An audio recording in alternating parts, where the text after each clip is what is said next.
my pleasure to introduce Sunya Larson.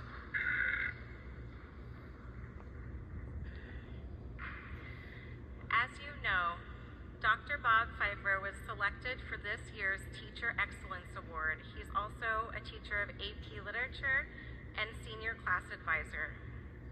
Recipients of the award are chosen by the students, and I would like to read some of the comments from the nominations this year. When you hear these, it will come as no surprise to you why he has been selected as this year's graduation speaker. Dr. Bob, easily one of the best teachers I have ever had. He is an amazing teacher, but more importantly, a learner too. He shares interests in the students and takes time to get to know us and what he can do to make our life at school better. My favorite teacher I ever had, he made me want to come to school when I didn't even want to get out of bed in the morning. He builds relationships with all his students, is a super nice and caring guy. There are many more comments like these. What I noticed the most as I read through the numerous student comments is nowhere did they mention how many books Bob has published. It's 2, by the way. How many EC musicals he has starred in case you missed The Little Mermaid, or how much he knows about literature or creative writing. They talk about the ways he connects with and cares about his students. Dr. Bob is a teacher who I see among the students, whether he is at Senior Sunrise, Senior Sunset, Tribute, or greeting students into his classroom every day with a warm welcome. He is there, he is present, and he is genuine. It is my pleasure to introduce the faculty speaker for the class of 2024, Dr. Bob Pfeiffer.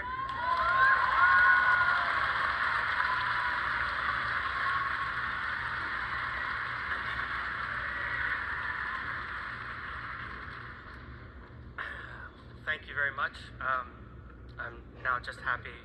I thought I was going to have to follow Angelina singing Landslide, and there was no chance I was going to make it through this after that. So anyway, as Mrs. Larson mentioned, I am Bob Pfeiffer. I am thrilled to be here in this beautiful building for this beautiful occasion to celebrate the Eastside Catholic graduating class of 2024. It's an honor, and frankly, I'm happy to be speaking to this class in particular because the students I've gotten to know this year through AP Lit, through student leadership, through The Little Mermaid, and around campus are simply the best, and I mean that. You all are extraordinary, and you are going to do extraordinary things in this life, so congratulations. There are a lot of memories that I flashed on preparing to write this speech, studying Tracy Chapman's Fast Car after the Grammys in first period. That was like a 30-minute, real quick, we got to switch things up and talk about that situation. 7th period seminar is so brilliant that I couldn't leave campus without emailing your parents to tell you how proud of you I was. 0 period chaos with the student leadership team, getting talked into the musical.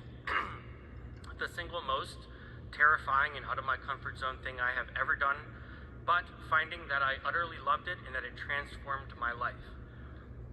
Walking into senior pranked classroom last Thursday to like 2,000 blown up balloons and nowhere to walk and smiling ear to ear.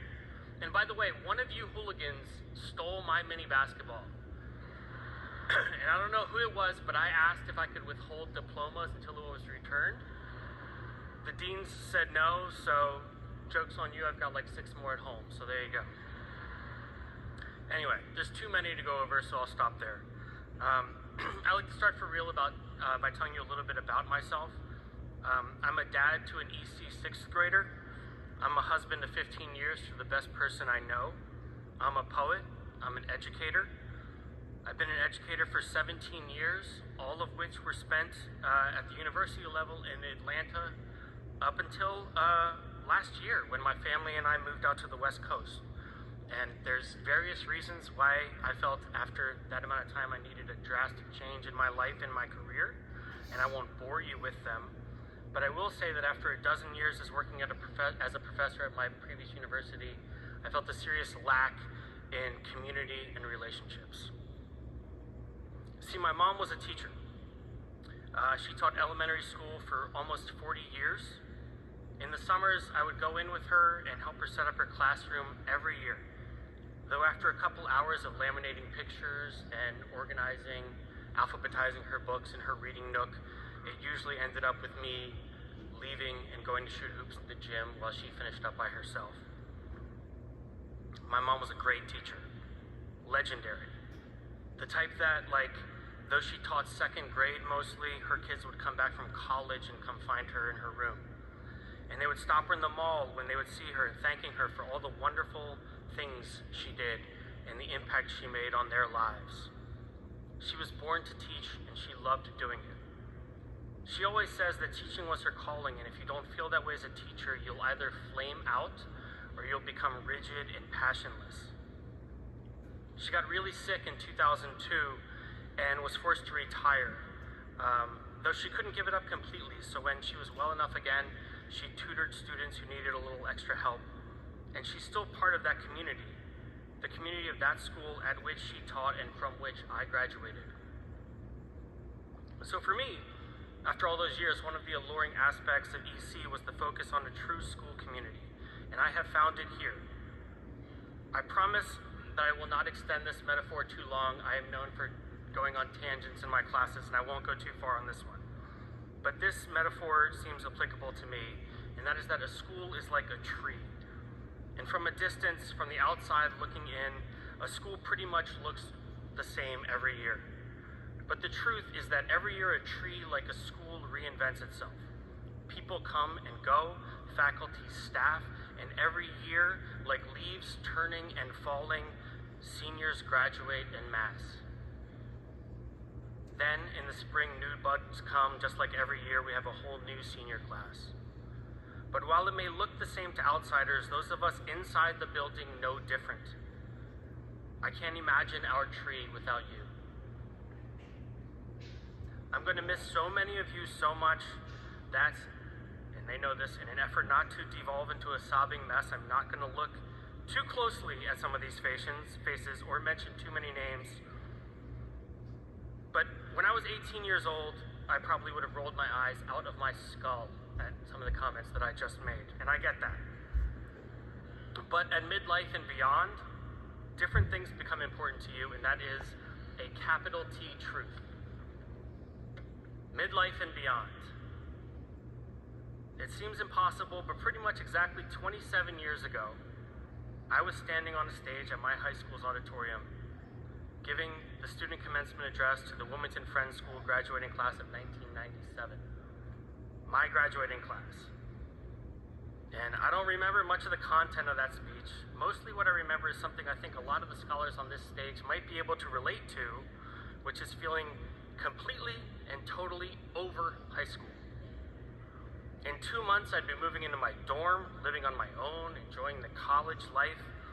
It was like I was on a train rounding a long bend past a mountain, and I was finally at the point where I could come into a clearing and see where I was going the whole time. I know high school can feel that way. I remember it well. For me, high school felt like something blocking me from where I was supposed to be going. Like once I graduated, I could finally become what or who I was supposed to be. And it wasn't like I had a bad high school experience. I actually had a pretty great high school experience. But despite that, there was still this sense of stasis, that I was frozen. And I imagine that's true for many of you sitting over here. I promise you I'm not going to go on a spiel about how you should be thankful for the experience you've had over the last few years, though you should.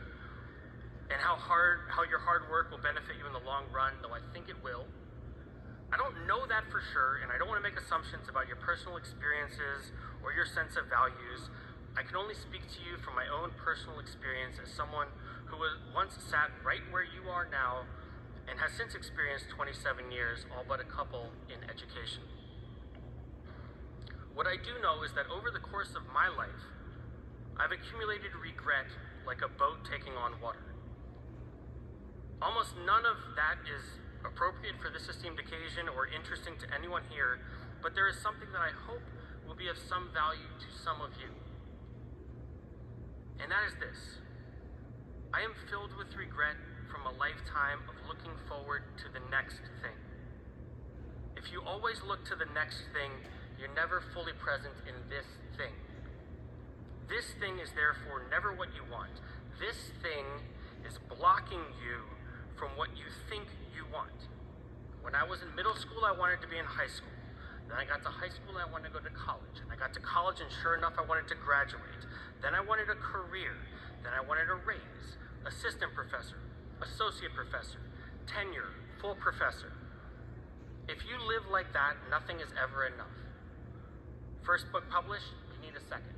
Second one didn't sell enough, how about a third? In his great poem, Song of Myself, Walt Whitman discusses the notion of loafing. He writes, I loaf and invite my soul. I lean and loaf at my ease, admiring a spear of summer grass. Paradoxically, for Whitman, this idea of loafing requires an incredible amount of discipline. To Whitman, loafing was the way you could eliminate all other thoughts and simply focus on the present moment. It's almost impossible to do, to focus on the present moment. Try it right now. Focus on this moment, this moment, this moment. It's almost impossible, right? The moment arrives, it's gone, and you're on to the next. I suggest to you this is how your life will be regardless of whatever path you go down. You work hard to achieve something, and as soon as you grasp it like a ladder made of sand, you are sift through your fingers and you're reaching for the next rung. Let me be clear so no parents in the crowd get nervous that I'm saying you don't have to try hard. Ambition is good. It's good to strive for greatness and do your best to achieve your goals, of course. You all have done that to an astounding degree already at this point. But don't let your ambition become anger. If something you want doesn't come to be, or if you don't get credit for something you think you deserve, or if you achieve a goal and it doesn't feel as good as you think it should have, don't let your ambition become anger to treat yourself or the people you love around you poorly. My mentor, the late great poet David Bottoms, wrote, "Lay it down your ambition, which is only anger, which sated could bring you to no better place. Which sated could bring you to no better place." Life, drudgery, failure, disappointment, these things can grind you down, but don't let them make you ordinary. Don't waste your life as a cynic. Allow yourself to feel things and risk feeling them deeply, even if, especially if you worry they will cause you pain. You only have one chance. Feel everything you can. You will never regret it. I promise you, when that song comes on, at just the right time, the twilight's glowing over the mountain ridge and the leaves are blushing against the coming dark, don't just think to yourself, that's beautiful. Pull the car over onto the gravel and sit there with it on the side of the road. These are the little miracles that can fill your life, and whatever regrets you may have along the way, acknowledging the little miracles will never be one of them.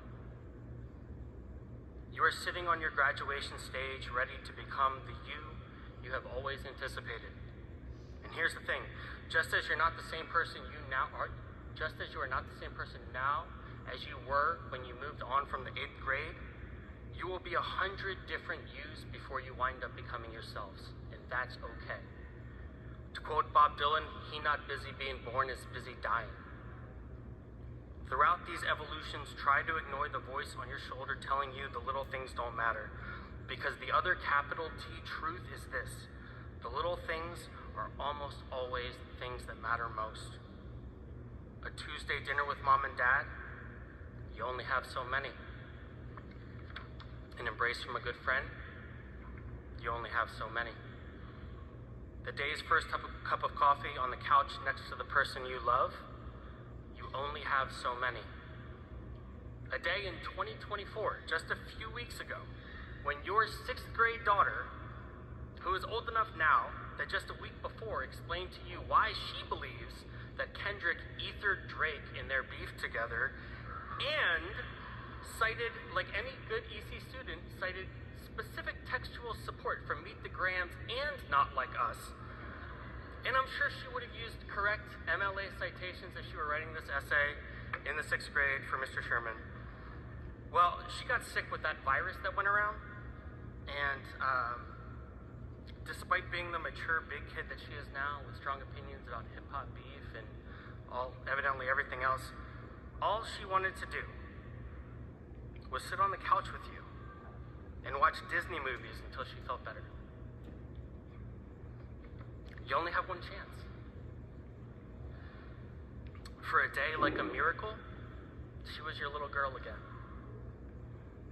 And if you can train yourself to start appreciating these little miracles, your life will be filled with riches you cannot possibly imagine.